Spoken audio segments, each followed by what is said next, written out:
個牛腩應該係我最中意嘅牛腩飯狀態啊！半夜刷到呢個真係罪過。如果唔係而家經濟低迷，邊有可能50幾蚊食到咁樣嘅佛跳牆？灌湯乳鴿啊，你睇下超級多汁水啊！呢個價位嘅鮑參翅肚真係隨便點啊！報復性消費。阿鄧嚟啦喂！今日分享呢間呢係我之前去食過幾次嘅乳鴿小店，係屬於嗰啲私藏嘅寶藏小店。我哋埋位，你好，而家嗰個山寨乳鴿要等幾耐到啊？10分鐘 ，OK。呢啲係喺度風乾緊嘅乳鴿啊！阿姨，你哋點樣揾到呢間店呢？我家姐嚟過呢度食過啊嘛。哦，即係幫襯過，又係食呢個翅係咪？唔係，我食嗰個350塊嗰個。點評價呢間嘢啊？你哋？我加大意思。哦，唔使講嘢啦，自然會翻轉頭嘅店。哇，呢個係飆煙嘅喎，呢個牛腩，呢個牛腩應該係我最中意嘅牛腩飯狀態啦。你睇下隻鮑魚同隻羹咁大，靚嘅乳鴿咧，我覺得都係好似燒鵝咁啊，呈現嗰種荔枝核色啊。哇，你睇下呢隻乳鴿，灌湯乳鴿啊，你睇下超級多汁水啊。呢個就係乳鴿最好嘅狀態啊，天口慶啊，整翻個時令啲嘅檸檬雞腳，不過好似水嗰啲喎，你睇下瀉水嘅。我覺得個泡椒鳳爪呢就係唔係好夠味，而且佢係偏甜咗。佢呢個凍得夠耐，而且都夠新鮮，就係個味差少少。我覺得麻麻地。正宗嘅乳鴿呢都係用中山石岐嘅軟鴿，大概都係18到20日左右，大概係6兩度。試下呢個乳鴿先。我諗住坐呢度啦。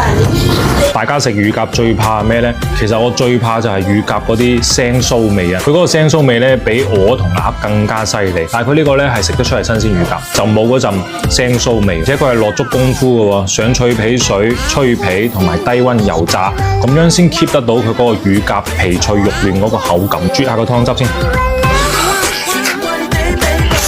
佢啲湯汁咧有少少嗰啲藥材嘅味道啊！佢呢個真係原汁原味嘅鹹香啊！我中意一點咧，佢就係用呢個石鍋啊！石鍋佢呢個耐熱性係比較強嘅，好濃稠嘅喎。呢種滗起身咧，好似嗰個老鼠尾咁啊！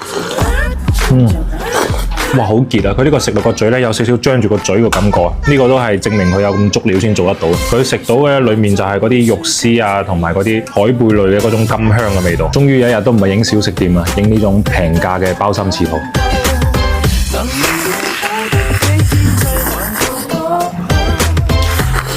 整埋個膠先，你睇下呢個膠質感，你話絕唔絕啊？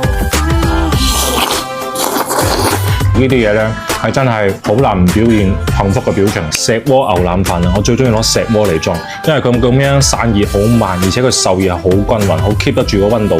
俗語都有話啦，一熱遮3醜啊！用嗰啲都係白腩位啊，佢呢啲肉嘅纖維咧比較短，冇咁容易黐牙，而且佢呢啲係食得出係新鮮牛腩，唔係嗰啲好木獨嗰啲口感。陳皮骨啊，你睇下用嘅仲係呢種中段排骨，你睇幾厚肉。